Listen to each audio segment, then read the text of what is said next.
16वें अध्याय में हम देवी संपदा के लक्षणों की चर्चा कर रहे हैं। कल हमने दम की चर्चा की थी। इसके बाद आज हम यज्ञ से प्रारंभ करते हैं। मतलब सबको, चाहे वैश्य हो, चाहे शूद्र हो या ब्राह्मण हो, अपने अधिकार के अनुरूप मतलब अपने कर्तव्य का पालन करना चाहिए। जैसे ब्राह्मण है तो उसका जो आचरणीय धर्म है वो करना चाहिए, विधि पूर्वक उसको अनुष्ठान पूरे प्रेम से सांगोपांग शास्त्र सम्मत करना चाहिए। तो ब्राह्मण अध्ययन अध्यापन आदि षटकर्म का आचरण करे। शूद्र यदि उनको वंदन भी करते हैं तो उनको भी वही फल मिल जाता है यज्ञ का। इतनी हमारे यहाँ छूट है कि आप अपना जो कर्म कर रहे हैं उसको पूरे अपने ढंग से करें, विहित कर्म को, तो आपको वही फल मिलेगा जो ब्राह्मण को और शूद्र को एक ही फल मिलेगा।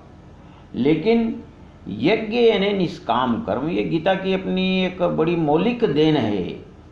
यज्ञ जो अग्निहोत्र कर्म द्वारा, हवन द्वारा किया जाता था, उन्होंने एक बड़ा सुंदर अर्थ दिया। जो भी निष्काम भाव से समाज के, राष्ट्र के या मानव जाति के हित के लिए कार्य किया जाता है, निष्काम भाव से बिना अहंकार के, वो यज्ञ है। इसलिए यज्ञ में फल आशा का विषय रूपी विष नहीं रखना चाहिए। और मैं करता हूँ यह बात देह के द्वार में नहीं होनी चाहिए।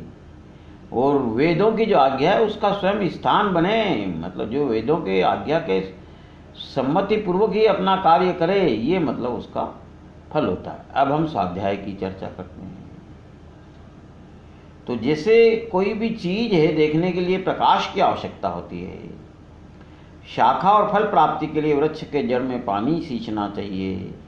स्वयं को देखने के लिए दर्पण को बार बार स्वच्छ करना चाहिए। तो वेदों के द्वारा प्रतिपादित ईश्वर का साक्षात्कार प्राप्त करने के लिए वेदों का नित्य अभ्यास करना चाहिए। ब्राह्मणों को ब्रह्मसूत्र या अन्य लोगों को स्तोत्र या नाम मंत्र का पुनः पुनः तत्व को पाने के लिए आवर्तन करना चाहिए। इसको स्वाध्याय कहते हैं। स्वाध्याय शब्द का संस्कृत में एक और बहुत अच्छा अर्थ है कि स्व का अध्ययन, यानी हम वेदों के, शास्त्र के स्वाध्याय इसलिए करते हैं कि उनसे हमें ये दृष्टि मिले कि हम कहाँ खड़े हैं। जो हमारा आचरण होना चाहिए उसकी कसौटी ये शास्त्र हैं। तो उसके प्रकाश में हम अपने स्व का अध्ययन करें कि हम कहाँ, हमारी स्थिति क्या है। अब हम तप की चर्चा करते हैं कि दान के रूप में अपना सब कुछ दान दे देना और अन्य व्यय को अपव्यय समझना, ये तप का रूप है। तो हीन स्वर्ण को शुद्ध करने से तोल कम होता है, फिर भी उसको तपाया जाता है। वैसे ही आत्म स्वरूप का दर्शन करने के लिए प्राण, इंद्रिय और शरीर को नियम धर्म आदि से क्षीण करना, ये तप कहलाता है। अब हम आर्जव की चर्चा करते हैं। बड़ा सुंदर दृष्टांत दे रहे हैं ज्ञानेश्वर जी महाराज कि बालक के हित के लिए माँ का दूध सर्वश्रेष्ठ और सर्वयोग्य होता है। आज विज्ञान भी मानता है, सारा डॉक्टर भी मानते हैं। वैसे ही विभिन्न प्राणियों में जो चैतन्य है, एक ही तत्व है, उनके प्रति भलमनसाहत, ये आर्जव है। देखो, ये है ज्ञानेश्वर जी महाराज की व्याख्या। अब आगे और हम देवी संपदा के लक्षण देखते हैं। मन, वाणी और शरीर से किसी भी प्रकार का किसी को कष्ट न देना, ये जो आचरण है ये अहिंसा का रूप है। कोई किसी को कष्ट न पहुंचे, ये कसौटी हमारे मन में पहले से ही होना चाहिए। इसके बाद हम मतलब जो है सत्यवाणी, यानी वाणी का जो है रूप, उसको देखते हैं कि तीखी वाणी न होना चाहिए। प्रेम पूर्वक भाषण देवें और इतना मीठा बोलें कि कान को नेत्र प्राप्त हो जाए। लेकिन आज जो हो रहा है, हर व्यक्ति दूसरे को ठगने के लिए, झांसा देने के लिए बोलते हैं, वैसा सत्य नहीं होना चाहिए। और वाणी ऐसी भी नहीं हो किसी को मर्मांतक हो, चुभे। उसके शब्द में ऐसा कोई अर्थ नहीं होना चाहिए, कोई कड़वे शब्द का इस्तेमाल नहीं करना चाहिए। जैसे व्याध का गायन मधुर होता है किंतु वह हिरण का प्राण हर लेता है। अग्नि जलाने का कार्य प्रकट रूप से करती है, ऐसी वाणी का क्या फायदा। तो कान को मधुर लगे, अर्थ से हृदय में जो पीड़ा दे, ऐसी वाणी को सुंदर नहीं, उसको तो चुड़ैल कहना चाहिए। तो अहित बातों को रोकने में जो कठोर है, लालन पालन करने में पुष्प के समान मधु अंतकरण, वही माता का सत्य स्वरूप है, और वैसी ही वाणी होना चाहिए। कितना सुंदर दृष्टांत दे रहे हो ज्ञानेश्वर कि जैसे सुनने के लिए सुकर, परिणाम भी उसका मधुर हो, वो विकार रहित सत्य होती है। अब क्रोध का देखिए क्या ज्ञानेश्वर जी महाराज समझा रहे हैं अपना हमको बड़ी सरल भाषा में, कि निरंतर जल डालने पर भी पत्थर अंकुरित नहीं होता, कांजी का मंथन करने से कभी मक्खन नहीं निकलता, केंचुली के मस्तक पर चरणों के प्रहार करने से वह फन नहीं उठा सकता, घी डालने पर भी भस्म से अग्नि उत्पन्न नहीं होती। तो कोई कितने ही अपशब्द कहे, कैसे ही क्रोध के निमित्त आए, पर ब्रह्मा के चरण पकड़ने पर भी मृत मनुष्य जैसे उठ नहीं सकता, तो क्रोधित कराने पर भी, क्रोध के सारे कारण या निमित्त होने पर भी क्रोध ना आवे, ये अक्रोधत्व की स्थिति है।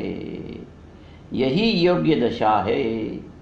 इसके बाद हम त्याग का मतलब वर्णन सुनते हैं। जल का त्याग करने से तरंगों का त्याग होता है, धन का त्याग करने से भोगों का त्याग होता है। तो यहाँ अहम भाव के त्याग की बात है कि बुद्धिमान और जो ज्ञानी जन है, जो सर्वत्र ईश्वर को देखते हैं, वह अहम भाव का त्याग करते हैं। और अहम यदि आपका नष्ट हुआ तो आपसे कोई गलत कार्य, पुण्य पाप हो ही नहीं सकते। तो अहंकार का त्याग यानी सारे संसार बंधनों का त्याग हो जाता है। अब हम शांति के लक्षण सुनते हैं कि जानने योग्य यानी ईश्वर तत्व को पूर्ण समझकर जानने वाला ज्ञाता और ज्ञान भी जहाँ समाप्त हो जाता है। जैसे प्रलय काल का जल विशाल विश्व को डुबोकर स्वयं सर्वत्र व्याप्त होता है, तो उगम प्रवाह और सागर यह व्यवहार में पाया जाने वाला भेद शेष नहीं रहता, केवल जल रह जाता है। तो ज्ञेय के साथ एक रूप होते से ज्ञातापन भी विलीन होता है, तब जो शेष बचता है ज्ञान, वही शांति का स्वरूप होता है। ये भगवान हमको बताने की चेष्टा कर रहे हैं। इसके बाद हम लेते हैं मार्दव। मार्दव ये बड़ा प्यारा गुण है। तो जैसे वेद्य होता है, वो अपना पराया भेद नहीं देखता, सभी को अच्छी योग्य औषधि देता है। गाय जब कीचड़ में फंस जाती है, तब उसको वहाँ से निकालते समय हम पहले ये कसौटी नहीं है कि वो दूध देने वाली है या नहीं, उसकी दीन दशा देखकर अंतःकरण विकल हो जाता है। तो जिसके अंतःकरण में करुणा है, वह डूबने वाला ब्राह्मण है या अंत्यज, ये विचार नहीं करते, उसकी प्राण की रक्षा करता है। ये जो गुण है, इसको हम मार्दव की संज्ञा दे सकते हैं। और वो कृपा करके जिसके कोई दोष भी जिसमें उस पर दृष्टि डालते हैं, तो उसको निर्दोष कर देते हैं। ये मार्दव के लक्षण है। अब आपको अपशून्य की चर्चा करते हैं। स्वयं के गुणों के सामर्थ्य से औरों की कमी को हटाकर तत्पश्चात उसकी तरफ दया पूर्ण दृष्टि से देखना चाहिए।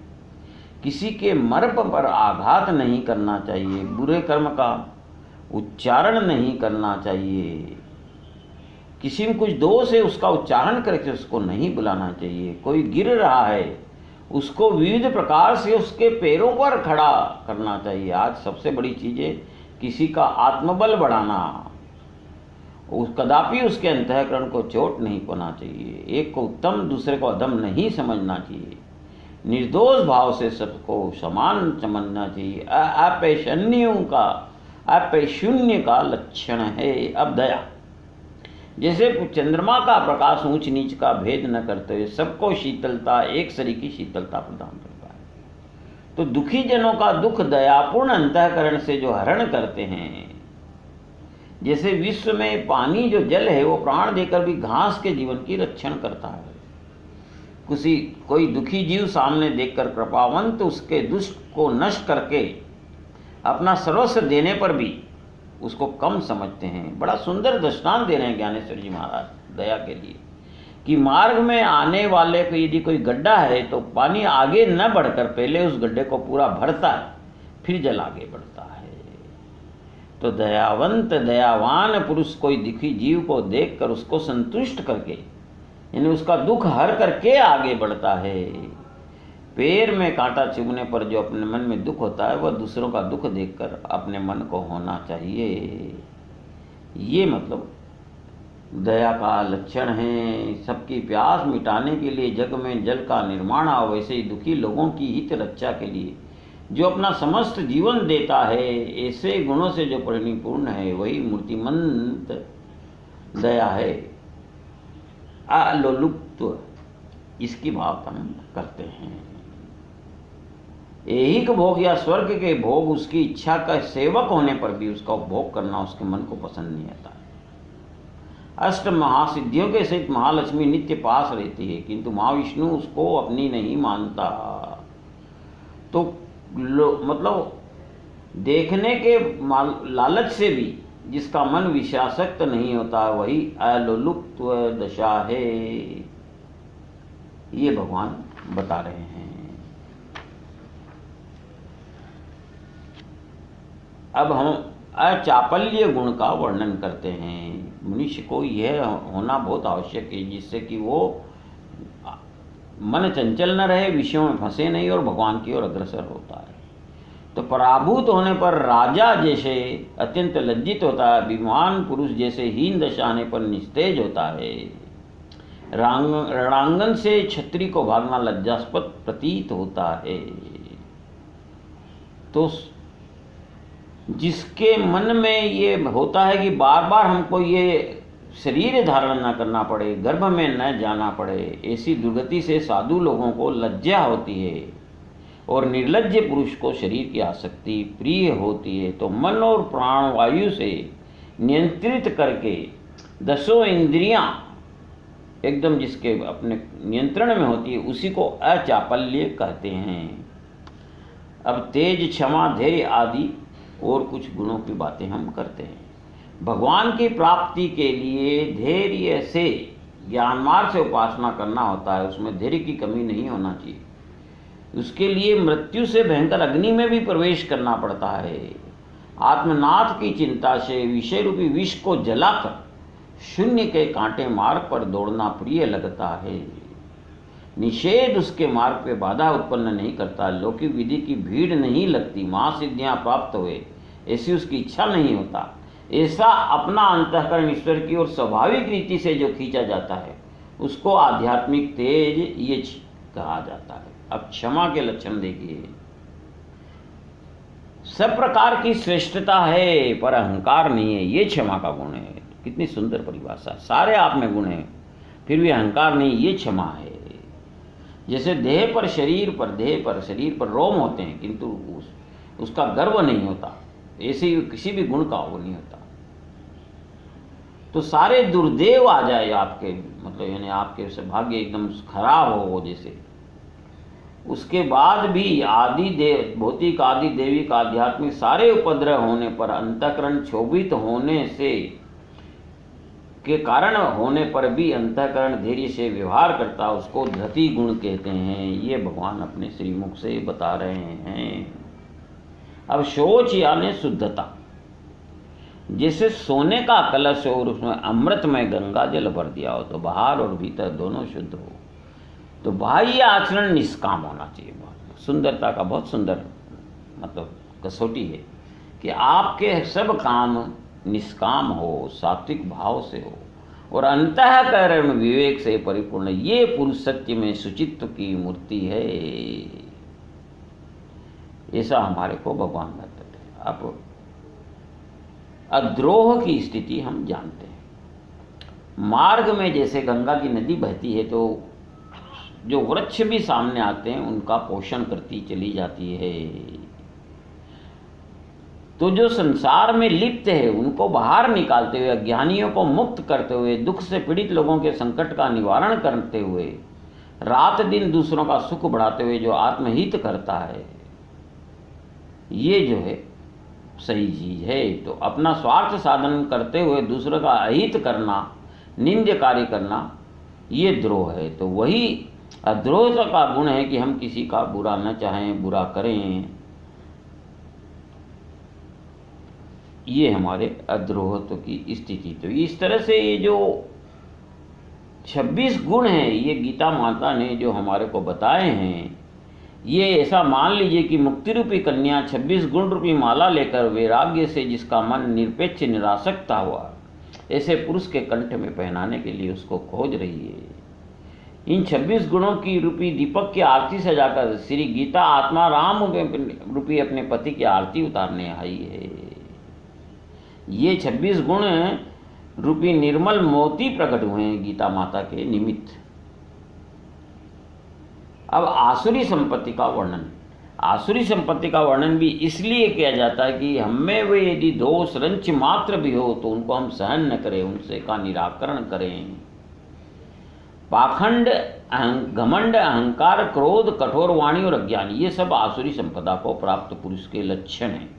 सबसे पहले जो दुर्गुण है, दोष है, वो है दंभ, यानी जो हम है नहीं उसको दिखावा करना, ज़्यादा दिखाना, या अपने में जो गुण है उसको प्रदर्शन करना। तो ये सबसे बड़ा खराब दुर्गुण है कि ये जीवित रहने के लिए अन्न आवश्यक है, लेकिन वही अन्न विष हो जाता है। यानी आपने कोई अच्छे कार्य किए हैं, उन सत्कर्मों को ये लोक और परलोक में तारने वाले धर्म स्वकर्म को चौराहे पर प्रसिद्ध करने से वे ही धर्म मारने वाले, यानी डुबोने वाले हो जाते हैं।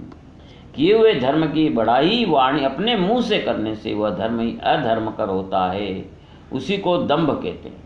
देखो, दंभ सांसारिक दृष्टि से भी बहुत गलत है, पर धर्म के क्षेत्र में तो ये बहुत ही ज़्यादा प्रदर्शन की जो भावना है, बहुत ही ज़्यादा हानिकारक है।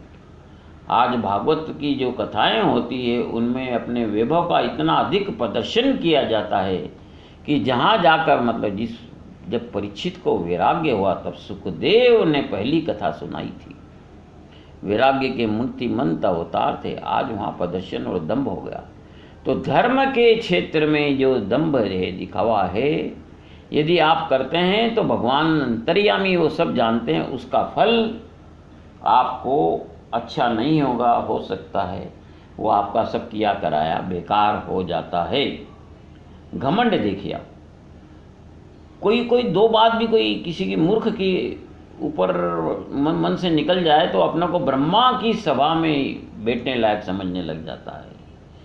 कटीले वृक्ष पर गिरगिट ऊपर नीचे जाता है तो ये मानता है जैसे स्वर्ग भी तुच्छ है। तृण को जरा सा अग्नि का स्पर्श होता है तो आकाश में ज्वालाएं जाती है। डबरे की मछली समुद्र को तुच्छ समझती है। वैसे ही स्त्री धन से, विद्या स्तुति से, बहुत सम्मान आदि से जो उन्मत्त होता है, ये घमंड का लक्षण है। तो ऐसी संपत्ति से जो हम यदि अहंकार में आता है या घमंड आता है तो वो नुकसानदायक होता है। अब दर्प देखिए, संपत्ति से जो मदोन्मत्त होता है वो मतलब दर्प है। विश्व में वेदों पर लोगों को विश्वास है, संपूर्ण विश्व को परमेश्वर पूजनीय है, सारे जगत में सबसे तेजस्वी सूर्य ही है। तो सभी ये चाहते हैं कि जग में मृत्यु न आवे, लेकिन जो अपने को सर्वश्रेष्ठ मानता है वह कहता है कि मैं ईश्वर का भक्षण करूंगा, वेदों को जहर दे दूंगा। ये दर्प की भावना है।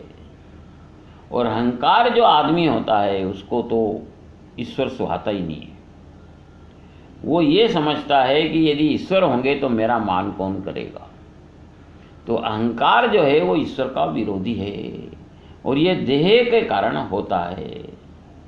तो वो ईश्वर को भी नहीं गिनता, वेदों को जहर देने की कोशिश करता है और खुद का गौरव बढ़ाने के लिए मर्यादा का उल्लंघन करता है।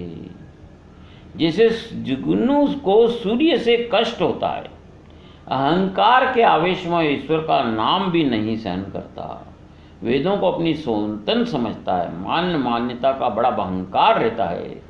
ऐसा अहंकारी पुरुष उन्मत्त होता है और रौरव नरक उसको निश्चित मिलेगा। ये ज्ञानेश्वर जी महाराज बतला रहे हैं। अब क्रोध का लक्षण देखें अपन। दूसरों का सुख देखकर क्रोधाग्नि से जिसका मन तत्काल विषयुक्त होता है, जैसे गर्म तेल में जरा सा छींटा पड़ते हैं तो तड़तड़ाता रहता है, और विश्व को जीवन देने वाले सूर्योदय के उदय होने पर उल्लू के नेत्र अंधे हो जाते हैं, तो विश्व के लिए जो सुप्रभात है, चोर के लिए वही प्रातःकाल मृत्यु से भी निकृष्ट प्रतीत होता है। सांप के मुख में दूध का भी कालकुट विष बनता है। बड़वाग्नि अगाध समुद्र पीता उसी में रहता है, फिर भी वो प्रज्वलित रहते हैं ही, जल प्राशन से उसको शांति नहीं मिलती। वैसे ही विद्या विनोद ऐश्वर्य से युक्त दूसरों का भाग्य देखकर क्रोध जिसका बढ़ता है, ये क्रोध बड़ा दुर्गुण है। उसका मन मतलब बहुत ही ज़्यादा दूसरों के प्रति दुर्भावना रखता है। अब हम पारुष्य ने कठोर वाणी ये देखना चाहेंगे, जिसका मन सर्प का बिल होता है, जो घातक संकल्प करता है समाज, राष्ट्र और मनुष्य के लिए। उसके नेत्र मानव बाणों की वृष्टि करते हैं, जिसकी वाणी अग्नि सदृश दाहक तापदायक होती है। उसकी सब क्रियाएं फौलाद की आरी के समान होती है। अंतर्बाह्य उसका चरित्र अत्यंत कठोर होता है। वो मनुष्य में उसको अधम समझना चाहिए। वह पारुष्य की कठिनता की साक्षात मूर्ति है। अब अज्ञान, ये अज्ञान सारे दोषों का राजा है, क्योंकि सारे हम जो भी गलतियां करते हैं, भूल करते हैं, गीता के अनुसार अज्ञान के कारण है। अर्जुन को जब अज्ञान हुआ तो वह बोला, अहंकार आ गया कि मैं इन लोगों को मारना नहीं चाहता। और जब अज्ञान नष्ट हुआ तो बोला, करिष्ये वचनम तव।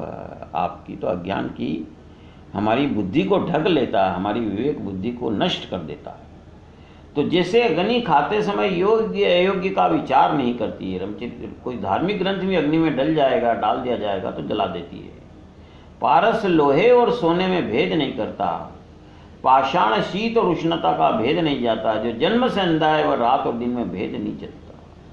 चमची या चम्मच जो होती है, कभी खीर में डुबो चाहे सब्जी में, उनका स्वाद नहीं जानती। या वायु जैसे मार्ग का विचार नहीं करता।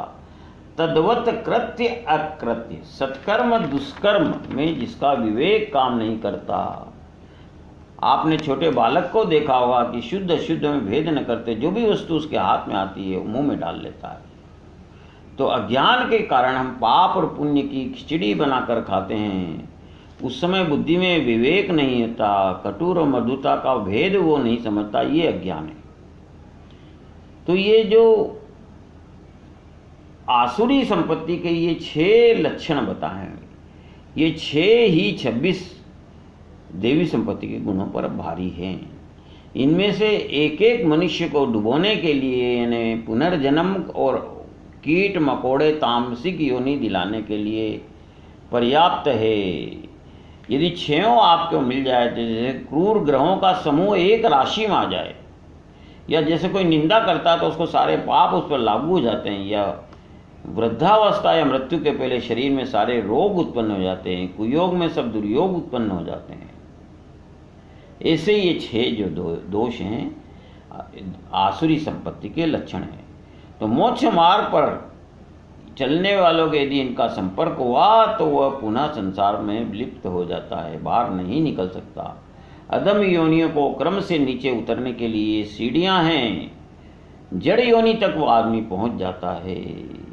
इनमें से एक एक से भी हमें सावधान रहना चाहिए। जैसे हमारे मकान के 6 दरवाजे हैं, यदि हमने 5 को बंद कर दिया, 1 को भी खुला रख दिया, तो उसी के माध्यम से चोरी हो जाएगी। हमारा हमारे कई सारे जमा पूंजी खत्म हो जाएगी।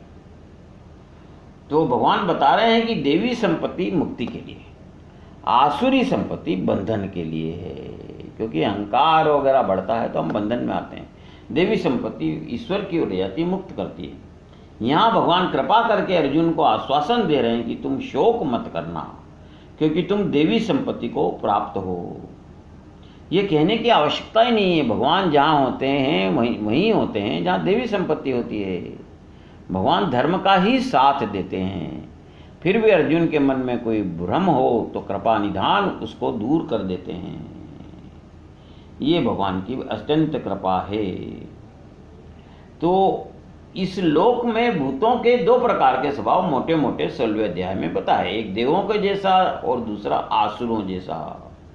देवताओं का 26 लक्षणों के माध्यम से विस्तार से बताया। अब ये आसुरी संपत्ति का स्वभाव भी इसलिए जान लें कि हमारे में यदि रंच मात्र लेश मात्र ही तो हमें डुबोने के लिए ये पर्याप्त हैं। जैसे रात में निशाचरों के व्यवहार होते हैं, दिन में मनुष्य के उत्तम व्यवहार होते हैं, वैसे देवी संपत्ति और आसुरी संपत्ति का अलग अलग व्यवहार होते हैं। तो आपके जो उनके लक्षण होते हैं उससे आदमी को मालूम पड़ जाता है कि इसमें देवी संपत्ति है या आसुरी संपत्ति।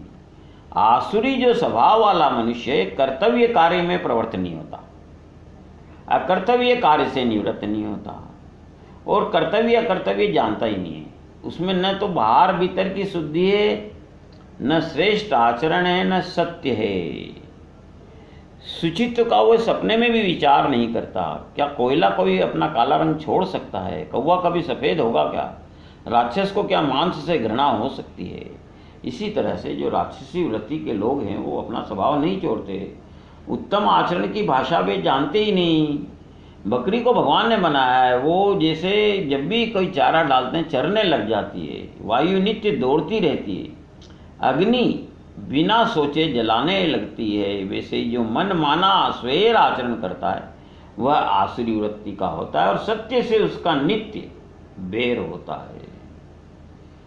सरल दृष्टांत देख लीजिए, जैसे कि कारखाने में चिमनी लगी रहती है, उसके मुंह से धुएं के बादल उमड़ते हैं, वैसे ही असुर लोगों के बोल होते हैं। वो सुर में नहीं होते, आसुरी लोग असुर होते हैं। वे मानते हैं या कहते हैं कि जगत आश्रय रहित और सर्वथा झूठा, सत्य मानते ही नहीं। जगत बिना ईश्वर के अपना आप स्त्री पुरुष के संयोग से उत्पन्न हुआ है, इसलिए भोगने के लिए बना है, इसके बिना जगत का कोई उद्देश्य नहीं है। ये देखो उनका सारा सार है, यही उनका शास्त्र है। तो ईश्वर को मानने का प्रश्न नहीं होता।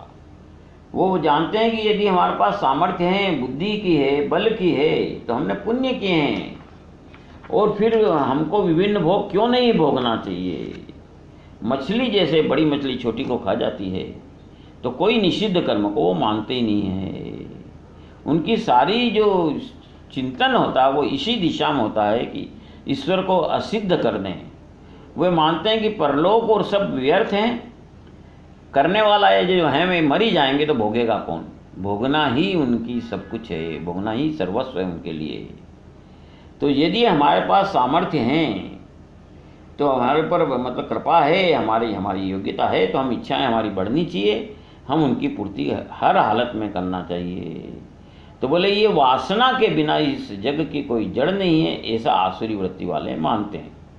अब जब उनका ज्ञान ही मिथ्या है, तो उसको मिथ्या ज्ञान को आत्मसात करके उनका स्वभाव जो है मनुष्य का, वो स्वभाव ही नहीं रहा और उनकी बुद्धि मंद हो गई है और वो सबका अपकार करते हैं, क्रूर कर्मी होते हैं, केवल जगत के नाश के लिए उत्पन्न होते हैं।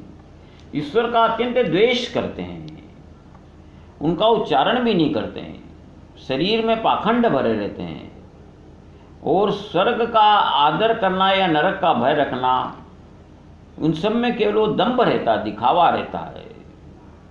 क्षण भंगुर शरीर के खोड़े में जकड़ कर वो विषय रूपी कीचड़ में डूबे रहते हैं।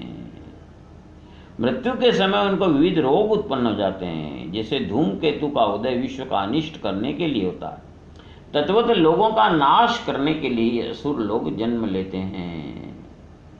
ये जैसे पाप उत्पन्न होने पर उनसे जो अंकुर उत्पन्न होते हैं, वैसे ही आसुरवृत्ति के लोग होते हैं।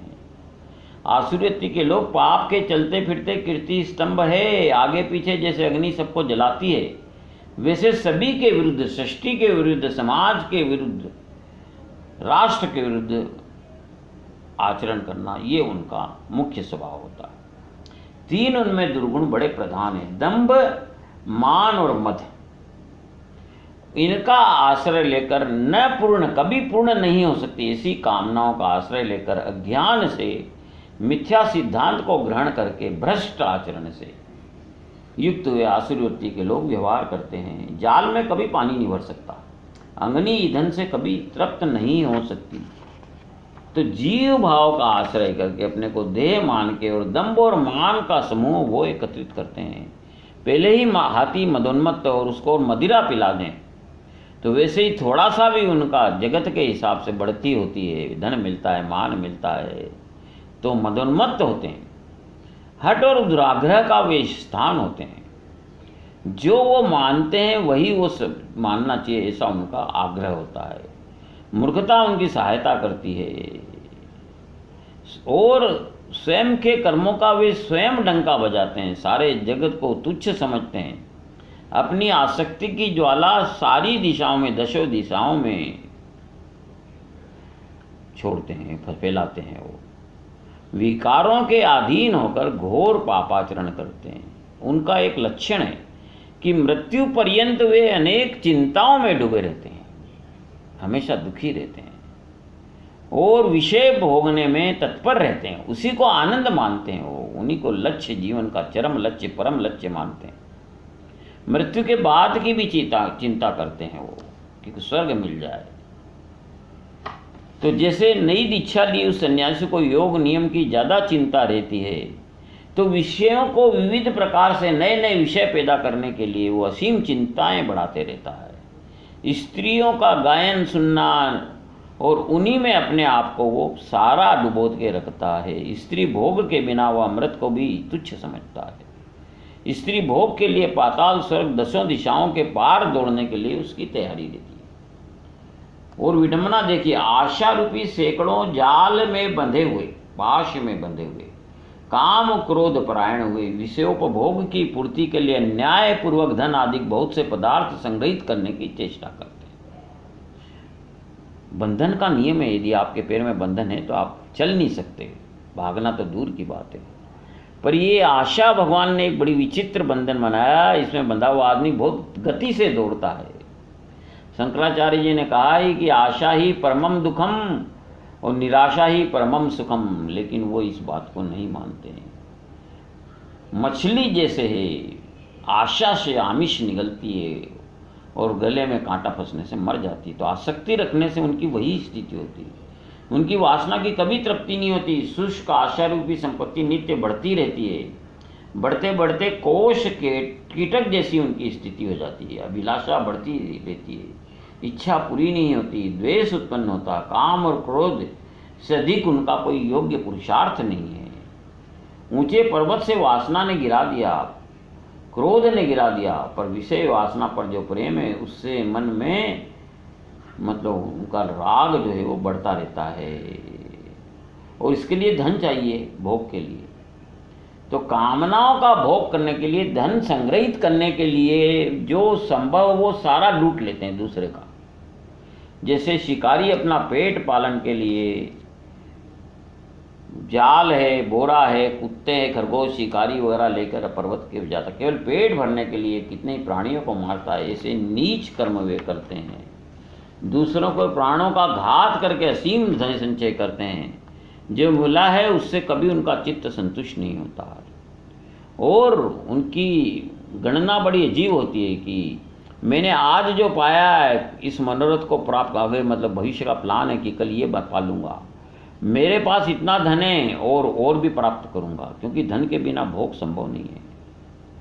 तो ये नहीं आज तक जो जुटाया उसका मूल धन बनाकर और दूसरे धन और कमाते जाऊंगा, सारे विश्व के धन का मैं मालिक बनूंगा और कोई भी जो मेरा कहना नहीं माना उसको नष्ट कर दूंगा। ये शत्रु मैंने मारा, अन्य बैरियों को भी मैं मारूंगा, मैं ईश्वर हूँ, मैं सुख भोगने वाला हूँ। सारा उनकी जो गणना है अपने विचार के हिसाब से वो की हुई है। उनके शास्त्र उन्हीं की बुद्धि है। मैं सिद्धियों से युक्त बलवान और सुखी हूँ, मैं ही राजा बनूंगा, सारे लोग मेरे दास बनेंगे, चराचर मैं ही ईश्वर हूँ। वो अपने आप को ईश्वर घोषित करते हैं। मैं भोग रूपी भूमि का राजा हूँ, सब सुखों का आज मैं स्थान हूँ। इंद्र भी मुझे देखकर जलता है, लज्जित होता है। मैं मन वाणी देह से जो चाहूँगा वो होगा और मेरी आज्ञा सबको मानना होगी। लोग काल को बलिष्ठ समझते हैं, तो वो समझते हैं कि मेरे को भी देखा नहीं है काल ने भी, या मुझे लोगों ने देखा नहीं इसलिए काल से मेरी तुलना कर ही नहीं सकते। मैं बड़ा धनवान और कुटुंब वाला हूँ, मेरे समान दूसरा कौन है, मैं यज्ञ करूँगा, दान करूँगा और हर्ष को प्राप्त करूँगा। अज्ञान से वे मोहित रहते हैं, मानते हैं कि कुबेर भी धन संपन्न होगा, मेरे समान नहीं होगा, मेरे समान धनवान लक्ष्मीपति भी नहीं है, मेरे कुल की बड़ी प्रसिद्धि है, सब मेरे सगे संबंधी है, उनकी तुलना ब्रह्मा जी भी मेरे सामने कुछ भी नहीं है। ईश्वर की नाम ही व्यर्थ मानते हैं, मेरे समान कोई बलशाली नहीं है। जारण मारण क्रिया का भी वो उपयोग करते हैं जिससे कि जगत का नाश हो, ये उनका जो तरीका रहता है। तो अनेक प्रकार से भ्रमित चित्त वाले अज्ञानी जन मोह रूपी जाल में फंसते हैं और विषयों को भोग में अत्यंत आसक्त हुए महान अपवित्र नरक में गिरते रहते हैं। मतलब भगवान जो उनके कर्म का फल है वो भुगताते रहते हैं। तो संकल्प से आसुर व्यक्ति के लोग कुछ भी बकते रहते हैं, अज्ञान रूपी धूल में फंसे, अतः आशा रूपी चक्रवात मनोरथ के अंतराल में उनको घुमाता रहता है। आषाढ़ माह में बादल अमर्यादित होते हैं, वैसे ही समुद्र में तरंग अखंड होती है, वैसे वे अखंड कामना की इच्छा करते हैं। कामनाओं की कटीली लता अंतःकरण में उलझती है, पर उनको इसका कोई दुख नहीं होता,